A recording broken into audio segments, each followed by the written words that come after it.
கிறிஸ்துவின் சபையார் வழங்கும் கிறிஸ்துவின் வசனம் நிகழ்ச்சியை கேட்க உங்கள் யாவரையும் அன்புடன் அழைக்கிறோம். கிறிஸ்துவின் வசனம், இது கிறிஸ்தவர் கீதம். பரிசுத்த வேதம் பறைசாற்றும் வசனம், கிறிஸ்துவின் வசனம், இது கிறிஸ்தவர் கீதம். கிறிஸ்துவின் சபையார் வாழ்த்தி வழங்கும் கிறிஸ்துவின் வசனம், இது கிறிஸ்தவர் கீதம். கிறிஸ்துவின் வசனம், கிறிஸ்துவின் வசனம், கிறிஸ்துவின் வசனம். வேதாகம செய்தி நேரத்திற்கு வரவேற்கிறோம். Welcome to the Bible message. அன்பானவர்களே, உங்கள் யாவரையும் நம்முடைய ஆண்டவராய் இயேசு கிறிஸ்துவின் பரிசுத்தமான நாமத்தில் வாழ்த்தி வரவேற்பதிலே மிகுந்த மகிழ்ச்சி அடைகிறோம். இதனால் கர்த்தருடைய செய்தி வேளையில் ஞானஸ்நானத்தை குறித்து வேதாகம போதனை என்ன? What is the Bible teaching about baptism? ஞானஸ்நானத்தை பற்றி பலர் பலவிதமாக புரிந்து கொள்கிறார்கள். ஆனால் வேதாகமம் நம்மை நேர்த்தியாக வழிநடத்துகிறது. ஞானஸ்நானமானது மிக அவசியம். ஞானஸ்நானத்திலே 5 படிகள் இருக்கிறது. இந்த 5 படிகளை அவசியம் ஏறி ஆக வேண்டும். முதலாவது படி என்னவென்றால் கேள்விப்பட வேண்டும். ஹியரிங். ரோமர் 10வது அதிகாரம் 17வது வசனத்திலே அப்போஸ்தலனாகிய பவுல் குறிப்பிட்டிருக்கிறார், ஆதலால் விசுவாசம் கேள்வினாலே வரும், கேள்வி தேவனுடைய வசனத்தினாலே வரும். விசுவாசத்தினால்தான் கேள்விப்படுகிறோம். இந்த கேள்விப்படுகிறோமே காதாலே, அது தேவனுடைய வசனத்தினாலே வருகிறது. காது உள்ளவன் கேட்க கடவன் என பரிசுத்த வேதாகமம் தொடர்ந்து சொல்லுகிறது. எனவே விசுவாசம் கேள்வினாலே வருகிறது, கேள்விப்படுவதன் மூலமாக வருகிறது. இரண்டாவது விசுவாசம், ஃபெய்த். மார்க் 16:16 வாசிக்கிறோம், விசுவாசம் உள்ளவனாகி ஞானஸ்நானம் பெற்றவன் ரட்சிக்கப்படுவான், விசுவாசியாதவனோ ஆக்கினைக்குள்ளாக தீர்க்கப்படுவான். He that believes and is baptized shall be saved. விசுவாசம் உள்ளவனாகி ஞானஸ்நானம் பெற்றவன் தான் ரட்சிக்கப்படுவான். ஆக இரண்டாவது படி விசுவாசம் அவசியம். விசுவாசம் இல்லாமல் தேவனுக்கு பிரியமாயிருப்பது கூடாத காரியம். எனவே நாம் தேவன் ஒருவர் உண்டென்று விசுவாசிக்கிறோம். இந்த விசுவாசத்திலே நாம் இயேசுவை ஏற்றுக்கொண்டவராக அவருடைய வல்லமையுள்ள வசனத்திற்கு கீழ்ப்படிய வேண்டியது அவசியம். மூன்றாவதாக மனம் திரும்புதல், ரிப்பன்டன்ஸ். அப்போஸ்தலர் நடவடிக்கைகள் 2வது அதிகாரம் 38 பேதுரு தன்னுடைய முதல் பிரசங்கத்திலே குறிப்பிட்டிருக்கின்றார். பேதுரு அவர்களை நோக்கி, நீங்கள் மனம் திரும்பி ஒவ்வொருவரும் பாவ மன்னிப்புக்கென்று இயேசு கிறிஸ்துவின் நாமத்தினாலே ஞானஸ்நானம் பெற்றுக்கொள்ளுங்கள், அப்பொழுது பரிசுத்த ஆவியின் வரத்தை பெறுவீர்கள். ஒவ்வொருவரும் மனம் திரும்பி பாவ மன்னிப்புக்கென்று ஞானஸ்நானம் எடுக்க வேண்டும். ஆக மனம் திரும்புதல் மிகவும் அவசியம். ஒரு சரியான டேர்னிங் பாயிண்ட். பாவத்துக்கு செத்து நாம் நீதிக்கு பிழைக்க போகிறோம். இனிமேல் ஒருபோதும் பாவத்தின் பக்கமாக நாம் போய்விடக்கூடாது. அப்படியே முழுவதுமாக யூட்டன் பண்ணி பிதாவாகிய தேவனை நோக்கி அவருடைய வார்த்தைக்கு கீழ்ப்படித்து அந்த சட்டத்திட்டத்தின்படியாக வாழ கற்றுக்கொள்ள வேண்டும். அதுதான் முழுவதுமாக மாற்றப்படுவது. நாம் ஞானஸ்நானத்திலே முழுவதுமாக கழுவப்படுகிறோம். பாவ மன்னிப்புக்கென்று ஞானஸ்நானம். இன்றைக்கு சிலரை நாம் கேட்கிறோம், எதற்காக ஞானஸ்நானம் எடுத்தீர்கள்? என்னுடைய அப்பா எடுக்க சொன்னார், என்னுடைய அம்மா எடுக்க சொன்னார், உறவினருக்காக அல்லது திருமணத்திற்காக இந்த சபையிலே சேர வேண்டும் என்பதற்காக ஞானஸ்நானம் எடுத்தேன் என்று சொல்வார்கள். அன்பானவர்களே, பரிசுத்த வேதம் சொல்லுகிறது, நீங்கள் மனம் திரும்பி ஒவ்வொருவரும் பாவம் மன்னிப்புக்கென்று இயேசு கிறிஸ்துவின் நாமத்தினாலே ஞானஸ்நானம் பெற்றுக்கொள்ளுங்கள், அப்பொழுது பரிசுத்த ஆவியின் வரத்தை பெறுவீர்கள் என்று பேதுரு தெளிவான ஒரு பிரசங்கத்தை செய்திருக்கிறார். நான்காவது படியாக அறிக்கையிட வேண்டும், கன்ஃபெஸ். ரோமர் 10:10 வாசிக்கிறோம், நீதி உண்டாக இருதயத்திலே விசுவாசிக்கப்படும், ரட்சிப்பு உண்டாக வாயினாலே அறிக்கை பண்ணப்பட வேண்டும். நமக்கு ரட்சிப்பு வேண்டும் என்றால் நாம் நம்முடைய வாயினாலே அறிக்கையிட வேண்டும். எவ்வாறு? இயேசு கிறிஸ்துவை தேவனுடைய குமாரனாகிய கிறிஸ்து என்று விசுவாசிக்கிறேன் என்று நாம் அறிக்கையிட வேண்டும்.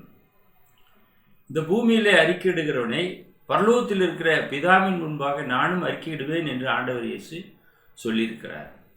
எனவே அறிக்கையானது மிக மிக அவசியம். ஐந்தாவது படிதான் ஞானஸ்நானம், பேப்டிசம். அப்போஸ்தலர் நடவடிக்கைகள் 2வது அதிகாரம் 12வது வசனம், தேவனுடைய ராஜ்யத்துக்கும் இயேசு கிறிஸ்துவினுடைய நாமத்துக்கும் ஏற்றவைகளை குறித்து பிலிப்பு பிரசங்கித்ததை அவர்கள் விசுவாசித்த போது புருஷரும் ஸ்திரீகளும் ஞானஸ்நானம் பெற்றார்கள். பிலிப்புடைய பிரசங்கத்தை கேட்டார்கள். பிலிப்பு எதை குறித்து பிரசங்கம் செய்தார்? தேவனுடைய ராஜ்யத்துக்கும் இயேசு கிறிஸ்துவினுடைய நாமத்துக்கும் ஏற்றவைகளை குறித்து பிலிப்பு பிரசங்கம் பண்ணினார். அதை கேட்ட விசுவாசிகள் விசுவாசித்த போது புருஷர் ஸ்திரீகள் ஞானஸ்நானம் பெற்றார்கள். இங்கே குழந்தைகள் அல்ல. புருஷர் என்றால் குற்ற உணர்வு உள்ளவர்கள், பாவம் உணர்த்தப்படக்கூடியவர்கள், அறிக்கையிடக்கூடியவர்கள். குழந்தைகள் அறிக்கையிடாது, குற்ற உணர்வு அதற்கு தெரியாது, பாவம் இன்னதென்பது அது குழந்தைகளுக்கு தெரியாது. எனவே குழந்தைகளை பற்றி இங்கே சொல்லப்படவில்லை. புருஷரும் ஸ்திரீகளும் ஞானஸ்நானம் பெற்றார்கள். அவர்கள்தான் ஞானஸ்நானத்துக்கு தகுதியானவர்கள். ஆக ஞானஸ்நானத்திற்கு 5 படிகள் இருக்கிறது. கழிப்பட வேண்டும், விசுவாசிக்க வேண்டும், மனம் திரும்ப வேண்டும், அறிக்கையிட வேண்டும், ஞானஸ்நானம் பெற வேண்டும். இந்த படிகளை நாம் ஏறி முடிக்கும்போது ரட்சிக்கப்படுகிறவர்களை கர்த்தர் சபையிலே சேர்க்கிறார், தம்முடைய சபையிலே சேர்க்கிறார் என்று நாம் அறிகிறோம். 2வது, ஞானஸ்நானத்தின் அவசியம். ஏன் ஞானஸ்நானம் எடுக்கணும்? சில பேர் கேள்வி கேட்பாங்க.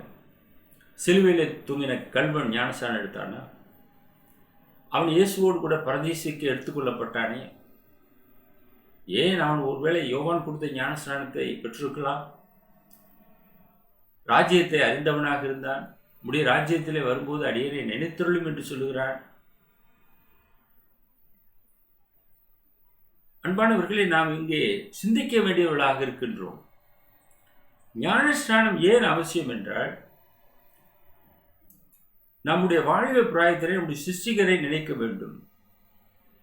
பிரசங்கி 12:1 வாசிக்கிறோம் அல்லவா, உன் வாழிய பிராயத்தில் உன் சிருஷ்டிகரை நினை.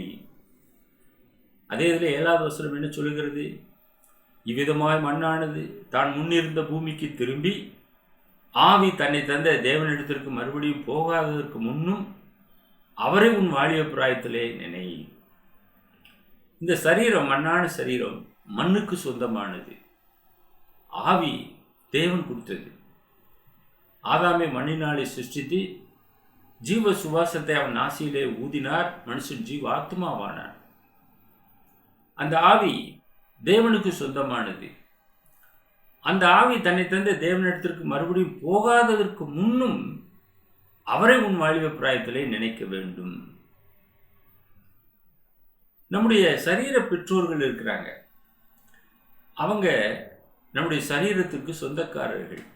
எபேசியர் 6வது அதிகாரம் முதல் 3 வசனம், பிள்ளைகளே, உங்கள் பெற்றாருக்கு கர்த்தருக்குள் கீழ்ப்படியுங்கள், இது நியாயம். உனக்கு நன்மை உண்டாயிருப்பதற்கும் பூமியிலே உன் வாழ்நாள் நீடித்திருப்பதற்கும் உன் தகப்பனையும் உன் தாயையும் கனம் பண்ணுவாயாக என்பதே வாக்குத்தத்தம் உள்ள முதலாம் கற்பனையாக இருக்கிறது. இதுதான் முதலாவது கற்பனை. உன் தாயும் தகப்பனையும் கனம் பண்ண வேண்டும். ஏன்? அவங்க தான் நமக்கு பெற்றோர். அவங்களை உண்டாக்கின தேவன் இருக்கிறார் இல்லையா? அவர் நம்முடைய ஆவிக்குரிய பெற்றோர்.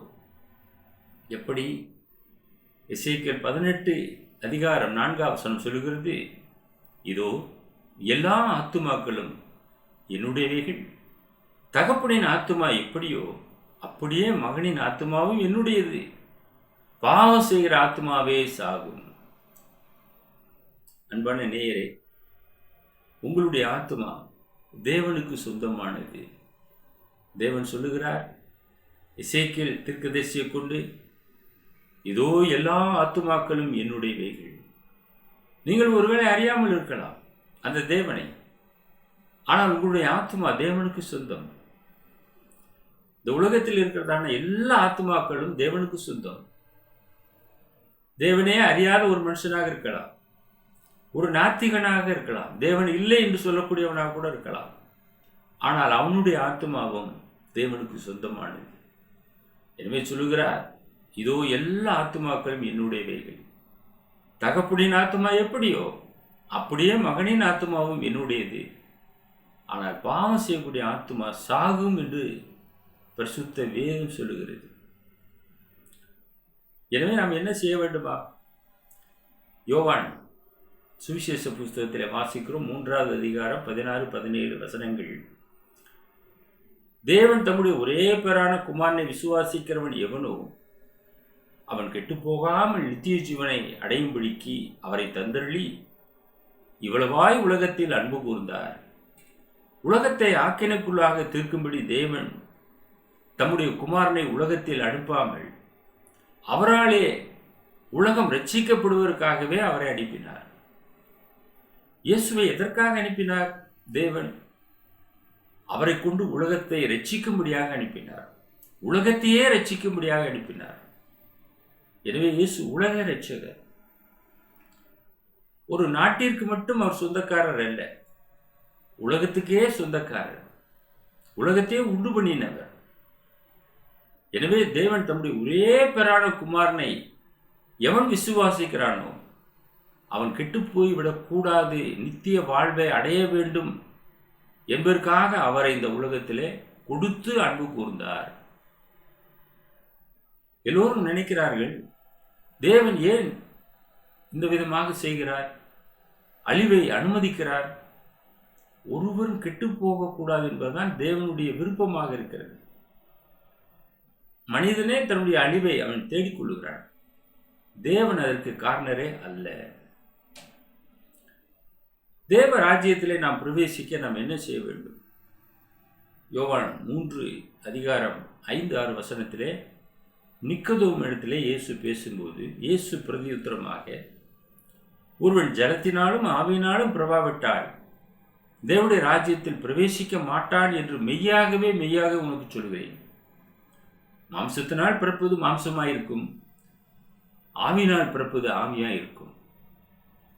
நான் ஏற்கனவே பிறந்து விட்டேனே, இனி எப்படி என்னுடைய தாயின் கருவிலே நான் மறுபடியும் பிறக்க முடியும் முதிர் வயதாக இருக்கையிலே என்ற ஒரு கேள்வியை நிக்கதோம் கேட்டான்.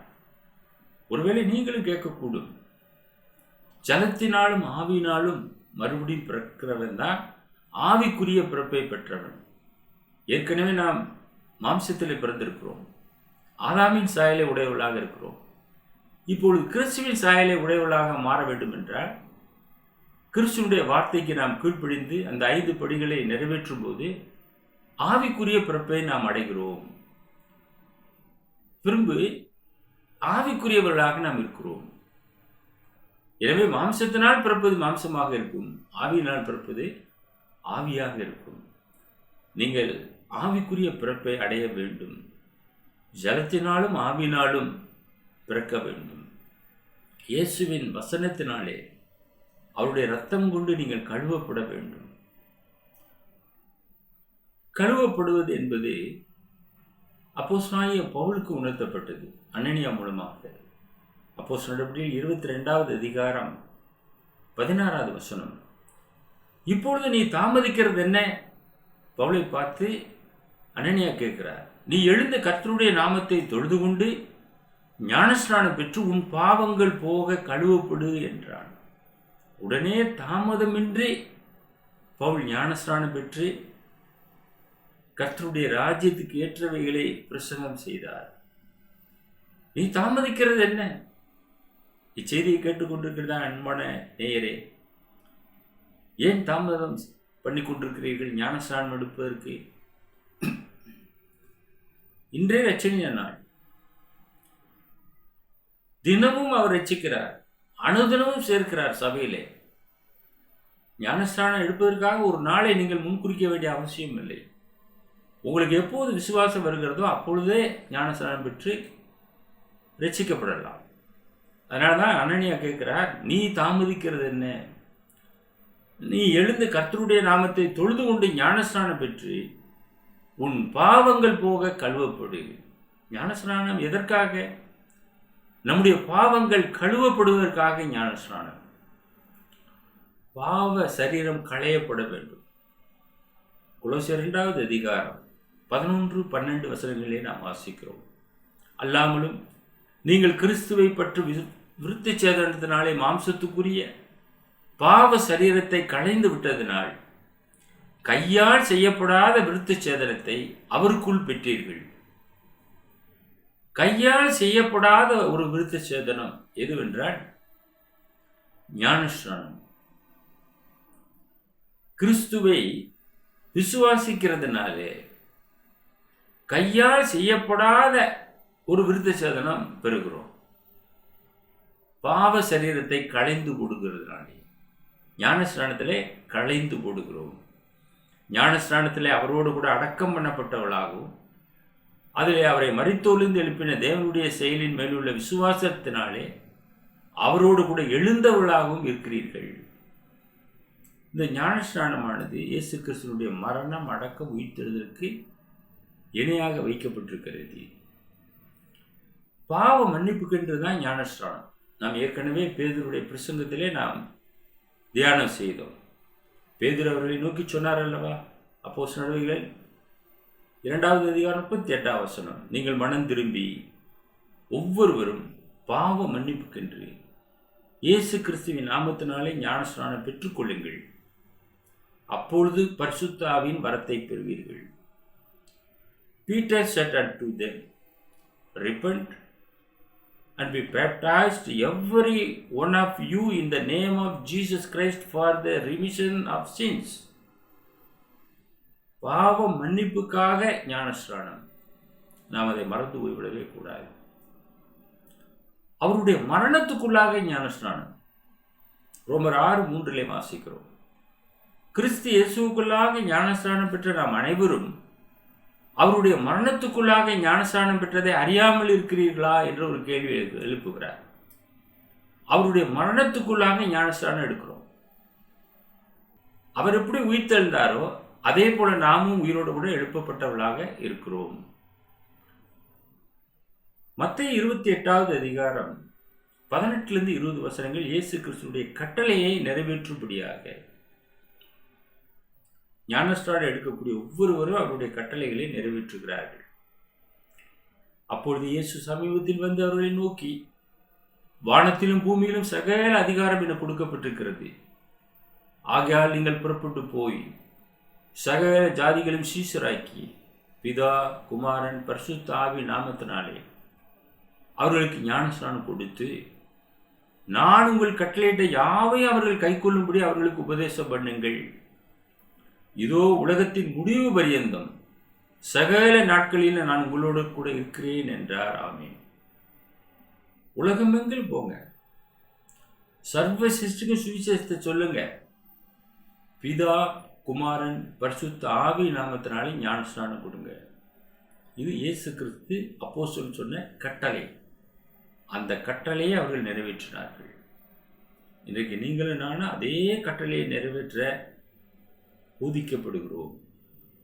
பிதா, குமாரன், பரிசுத்த ஆவி நாமத்தினாலே அவர்களுக்கு நாம் ஞானஸ்நானம் கொடுக்க வேண்டும். மூன்றாவதாக நாம் பார்க்கும்போது ஞானஸ்நானத்தின் மூலம் வரும் ஆசீர்வாதம் என்ன? 1 கொரிந்தியர் 6வது அதிகாரம் 15 சொல்லுகிறது, உங்கள் சரீரங்கள் கிறிஸ்துவின் அவயவங்கள் என்று அறியீர்களா? அப்படி இருக்க நான் கிறிஸ்துவின் அவயவங்களை வேசியின் அவயவங்களாக்கலாமா? அப்படி செய்யலாகாதே. நம்முடைய சரீரம் கிறிஸ்துவின் அவயவங்களாக இருக்கிறது. அதை வேசியின் அவயவங்களாக நாம் மாற்றிவிடக் கூடாது. நாம் இப்பொழுது கிறிஸ்துவை உடையவர்கள், கிறிஸ்துவின் சரீரமாக நாம் இருக்கிறோம். மேலும் 1 கொரிந்தியர் 6வது அதிகாரம் 19வது வசனம், உங்கள் சரீரமானது நீங்கள் தேவனாலே பெற்றும் உங்களில் தங்கியிருக்கிற பரிசுத்த ஆவியினுடைய ஆலயமாய் இருக்கிறது என்றும் நீங்கள் உங்களுடையவர்கள் அல்லவென்றும் அறியீர்களா? நீங்களே உங்களுக்கு சொந்தமானவர்களே இல்லை. பரிசுத்த ஆவியானவர் வாசம் செய்யக்கூடிய ஆலயம் நீங்க தான் அப்படின்ற எவ்வளவு ஒரு அருமையான ஒரு வார்த்தை பாருங்க.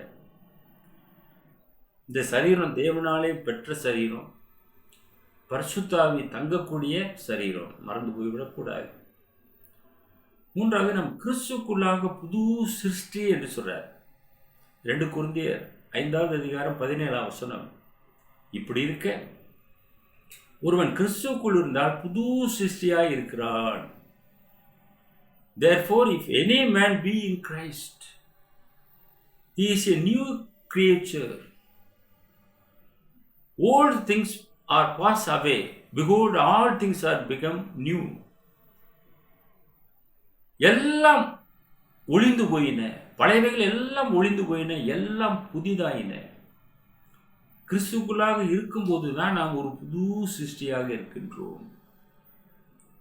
பழைய மனுஷன் செத்தாச்சு, பாவத்துக்கு செத்து நீதிக்கு நாம் பிழைத்தவர்களாக இருக்கிறோம். எனவே நாம் கிறிஸ்துவை உடையவர்களாக இருக்கிறோம். அப்போஸ்தலர் 2:47 நாம் வரும்போது, தேவனை துதித்து ஜனங்கள் எல்லாரிடத்திலும் தயவு பெற்றிருந்தார்கள். ரட்சிக்கப்படுவர்களை கர்த்தர் சபையிலே அனுதினம் சேர்த்து கொண்டு வந்தார். டெய்லி அவர் சேர்க்கிறார் சபையில் ரட்சிக்கப்படக்கூடிய ஆத்துமாக்களை. இந்த 5 படிகளை நிறைவேற்றக்கூடிய ஆத்துமாக்களை சபையிலே அவர் சேர்க்கிறார். அவருடைய சபையிலே சேர்க்கிறார். கர்த்தருக்கு ஒரே ஒரு சபை தான். அந்த சபைக்காகத்தான் ரத்தம் சிந்தினார். அந்த சபையிலே சேர்க்கிறார். அந்த சபையிலே சேர்க்கும்போது நாம் ஆத்தும ரட்சிப்பை அடைகிறோம். 1 பேதுரு 1வது அதிகாரம் 9வது வசனம், உங்கள் விசுவாசத்தின் பலனாகிய ஆத்தும ரட்சிப்பை அடைகிறீர்கள். இந்த ஆத்தும ரட்சிப்பு மிக மிக அவசியம். ஆத்துமாக்கள் மெய்ப்பரவர், ஆத்துமாக்களின் சொந்தக்காரர். அந்த ஆத்துமாவை அவர் ரட்சித்துக் கொள்கிறார். இந்த விசுவாசத்தின் பலனாக நமக்கு கிடைக்கக்கூடியது ஆத்தும ரட்சிப்பு. அதை நீங்கள் பெற்றுக்கொள்ள வேண்டும் என்றால் ஞானஸ்நானம் அவசியம். அது நமக்கு வரக்கூடிய ஆசீர்வாதம் என்று பார்க்கிறோம். 6வதாக பார்க்கும்போது, பரலோகத்திலே உங்களுடைய பேர் எழுதப்படுகிறது. லூக்கா 10வது அதிகாரம் 20வது வசனம், ஆகிலும் ஆவிகள் உங்களுக்கு கீழ்ப்படியதற்காக நீங்கள் சந்தோஷப்படாமல் உங்கள் நாமங்கள் பரலோகத்தில் எழுதியிருக்கிறதுக்காக சந்தோஷப்படுங்கள். இந்த பூமியில பேர் எழுதப்பட வேண்டும் என்று பெருமுயற்சி எடுக்கிறார்கள். பரலோகத்தில் உங்களுடைய பேர் இருக்கிறதா? ஜீவ புஸ்தகத்தில் உங்கள் பேர் எழுதப்பட வேண்டும். அப்படியானால் நீங்கள் ஞானஸ்நானம் பெற்றிருக்க வேண்டும். அப்போதுதான் உங்களுடைய நாமங்கள் ஜீவ புஸ்தகத்திலே எழுதப்படும். எவ்வளோ அழகா சொல்றாரு பாருங்க. ஆவிகள் உங்களுக்கு கீழ்ப்படியதற்காக நீங்கள் சந்தோஷப்படாமல் உங்கள் நாமங்கள் பரலோகத்தில் எழுதியிருக்கிறதுக்காக சந்தோஷப்படுங்கள். வெளிப்படுத்தின விசேஷத்தில் நாம் வாசிக்கிறோம் 20வது அதிகாரம் 12வது வசனம், மரித்தோராகிய சிறியோரையும் பெரியோரையும் தேவனுக்கு முன்பாக நிற்க கண்டேன். கடைசியில உலக அழிவில் எல்லாரும் நிற்கிறாங்க. சிறியோர் பெரியோர் எல்லாம் நிற்கிறாங்க, அரசன் முதல் ஆண்டி வரை. அப்போது புஸ்தகங்கள் திறக்கப்பட்டன. ஜீவ புஸ்தகம் என்னும் வேறொரு புஸ்தகம் திறக்கப்பட்டது. அப்பொழுது அந்த புஸ்தகங்களில் எழுதப்பட்டவைகளின்படியே மரித்தோர் தங்கள் தங்கள் கிரியைகளுக்கு தக்கதாக நியாயத்தீர்ப்படைந்தார்கள். அந்த புஸ்தகத்தில் எழுதப்பட்டபடியாக நியாயத்தீர்ப்பை அடைந்தார்கள். அன்பான சகோதரனே, சகோதரியே, தொலைக்காட்சி நேயரே, உங்களுடைய நாமங்கள் ஜீவ புஸ்தகத்தில் எழுதப்பட வேண்டும். இயேசு கிறிஸ்துவை விசுவாசித்து அவருடைய உபதேசத்திற்கு மனப்பூர்வமாக கீழ்ப்படிந்து அறிக்கையிட்டு நீங்கள் ஞானஸ்நானம் பெற வேண்டும். அப்போது ஜீவ புஸ்தகத்திலே உங்களுடைய பேர் எழுதப்படும். ரட்சிக்கப்படக்கூடிய உங்களை கர்த்தர் தம்முடைய சபையிலே சேர்ப்பார். கடைசியாக நாம் பார்ப்போம் கலாத்தியர் 3வது அதிகாரம் 26 29 வசனங்கள். நீங்கள் எல்லாரும் கிறிஸ்து இயேசுவை பற்றும் விசுவாசத்தினால் தேவனுடைய புத்திரராய் இருக்கிறீர்களே. For you are all the children of God by faith in Christ Jesus. தேவனுடைய புத்திரர்களாக இருக்கிறோம். எதனாலே? இயேசு கிறிஸ்துவை பற்றும் விசுவாசத்தினாலே. விசுவாசத்தில் வராத எல்லாமே பாவம். விசுவாசத்தில் வர வேண்டும். நீங்கள் இயேசு கிறிஸ்துவை தேவனுடைய குமாரன் என்று விசுவாசித்து அறிக்கையிட்டிருக்க வேண்டும். அவர் ஏற்படுத்தின சபையிலே நீங்கள் பிரவேசித்திருக்க வேண்டும். அவர் வைத்திருக்கிறதான திருமுழுக்கு பெற்றிருக்க வேண்டும். இயேசு கிறிஸ்து யோவானாலே ஞானஸ்நானம் எடுத்தார். எல்லா நீதியும் நிறைவேற்றத்தக்கதாக அவர் எடுத்தார். ஆண்டவரே திருமுழுக்கு பெற்றிருக்கும் போது நீங்கள் அந்த திருமுழுக்கை புறப்பாக்கலாமா? நாமும் விசுவாசித்து கேள்விப்படுகிறோம், விசுவாசிக்கிறோம், மனம் திரும்புகிறோம், அறிக்கையிடுகிறோம், ஞானஸ்நானம் பெறுகிறோம். அதை நீங்கள் செய்வீர்கள் என்றால் தேவனுடைய புத்திரராயிருக்கிறீர்கள். ஏனெனில் உங்களில் கிறிஸ்துவுக்குள்ளாக ஞானஸ்நானம் பெற்றவர்கள் எத்தனை பேரோ அத்தனை பேரும் கிறிஸ்துவை தரித்துக் கொண்டீர்களே. ஞானஸ்நானம் நாம் எடுக்கும்போது இயேசு கிறிஸ்துவை தரித்துக் கொள்ளுகிறோம். எனவே நாம் கிறிஸ்தவர்கள் என்று அழைக்கப்படுகிறோம். முதல் அந்தியோகியாவிலே கூடின சீஷர்களுக்கு கிறிஸ்தவர்கள் என்கிற பெயர் வழங்கப்பட்டது. So we are called Christians. நமக்கு ஒரு புது நாமம் கொடுக்கப்படுகிறது. அந்த நாமத்துக்கு பாத்திரவான்களாக மாறுங்கள். யூதன் என்றும் கிரேக்கன் என்றும் இல்லை, அடிமை என்றும் சுயாதன் என்றும் இல்லை, ஆண் என்றும் பெண் என்றும் இல்லை. நீங்கள் எல்லாரும் கிறிஸ்து இயேசுக்குள் ஒன்றாயிருக்கிறீர்கள். கிறிஸ்துக்குள்ளாக வரும்போது நான் அவனைச் சேர்ந்தவன், இவனைச் சேர்ந்தவன், நான் அந்த நாட்டைச் சேர்ந்தவன், இந்த மார்க்கத்தைச் சேர்ந்தவன், நான் இன்னும் பாரம்பரியத்தைச் சேர்ந்தவன் என்ற அடைமொழி எதுவுமே இல்லை. யூதன் என்றும் இல்லை, கிரேக்கன் என்றும் இல்லை, அடிமை என்றும் இல்லை, சுயாதன் என்றும் இல்லை, ஆண் என்றும் இல்லை, பெண் என்றும் இல்லை. எல்லாரும் கிறிஸ்துக்குள் ஒன்றாக இருக்கிறோம். நீங்கள் கிறிஸ்துவனுடையவர்களானால் ஆபிரகாமின் சந்ததியாராயும் வாக்கு தத்தத்தின்படியே சுதந்திரராயும் இருக்கிறீர்கள். நீங்கள் கிறிஸ்துவின் சந்ததியா? அப்படியானால் நீங்கள் ஆபிரகாமின் சந்ததி. நீங்கள் கிறிஸ்துவனுடையவர்கள், வாக்கு தத்தத்தின் சுதந்திரராக இருக்கிறீர்கள். கிறிஸ்துக்குள்ளாக நாம் ஆசீர்வாதத்தை பெறுகிறோம். இப்பொழுது ஆபிரகாமின் விசுவாச சந்ததி ஒரே சந்ததியாக மாற்றப்படுகிறது. அது கிறிஸ்துவின் சந்ததி. கிறிஸ்து மணவாளன், நாம் எல்லோரும் மணவாட்டியாக இருக்கிறோம். அவருக்கு ஒரே ஒரு சபை இருக்கிறது. அந்த சபையிலே உங்களை இணைத்துக் கொள்ளுங்கள். உங்களுக்காக நாங்கள் பாரத்தோடு ஜெபம் செய்கிறோம். எங்களை நேசித்து வழிநடத்துகிற பரலோகத்தின் பிதாவே, நன்றியுள்ள இருதயத்தோடு நாங்கள் உம்மை துதிக்கிறோம், ஸ்தோத்திரிக்கிறோம். இந்த மெய்யான ஞானஸ்நானத்தை நேயர்கள் பெற்றுக்கொள்ளத்தக்கதாக நாங்கள் உம்மை நோக்கி மன்றாடுகிறோம். ஞானஸ்நானத்தை தள்ளி போடுகிற ஆத்துமாக்களுக்காக அப்படி சமூகத்தில் வருகிறோம். நீ தாமதிக்கிறது என்ன? கர்த்தருடைய நாமத்தை தொழுது கொண்டு உடனே ஞானஸ்நானம் பெற்றுக்கொள் என்ற உபதேசத்திற்கு அப்போஸ்தலனாகிய பவுல் கீழ்ப்படிந்ததைப் போல அருமையான நேயர்கள் கீழ்ப்படிந்து அவருடைய நாமங்கள் ஜீவ புஸ்தகத்தில் எழுதப்பட தேவன் அனுக்கிரகம் செய்தல்ல வேண்டுமாய் இயேசுவின் வலிமையுள்ள நாமத்தில் இந்த ஜெபத்தை ஏறெடுக்கிறோம் எங்கள் பரலோகத்தின் பிதாவே. ஆமென். 624202 South India.